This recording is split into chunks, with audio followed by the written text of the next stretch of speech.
শুরু করা যাক। দেখে রাখো, আমি কিন্তু বাঙালির জাতীয় মাছ, আমাকে সবাই রেসপেক্ট দিয়ে কথা বলে। আরে ভাই, মানুষ এখন লাইট ওইটা খেতে যায় আর ডাক্তার আমাকে রেকমেন্ড করে। ও দাদা, আজকে কি কি মাছ ফ্রেশ আছে গো? ও দাদা, আমি সব সময় ফ্রেশ থাকি ওই চিংড়ির থেকে। আরে দাদা, আমাকে না নিলে তোমাদের রান্না জমবে নি। আবার ছিলে দিচ্ছে তো। ও দাদা, ওই চিংড়ি আর ইলিশটার দাম কত গো? আমি 1200 টাকা কেজি। দেখলে হবে, খরচা আছে। আরে দাদা, আমাকে নিলে না বাকি টাকায় আপনার বউয়ের জন্য গোল্ডেন রিংও হয়ে যাবে, তাতে আপনার বউ খুশি হবে আর রান্নাটাও জমবে। এবার আপনারই চয়েস।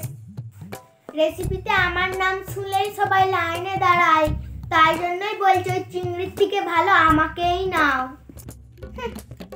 আর রেস্তোরাঁয় গেলে আমার নামে চিংড়ির কাটলেট, চিংড়ির মালাইকারি, আরো কত কিছুই না পাবে। আমার সিজন আসলে সোশ্যাল মিডিয়া, ফেসবুক, ইউটিউব সব ভরে যায়। টিং টিং টিং। আরে ভাই, আমি সিজন আর অফলাইনে দুটোতেই চলি।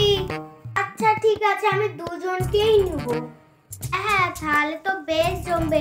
কিন্তু মালিক, আজকে আমাকে করবে, ওই চিংড়িকে নয়। সাথে থাকলে তো বেশ জমবে।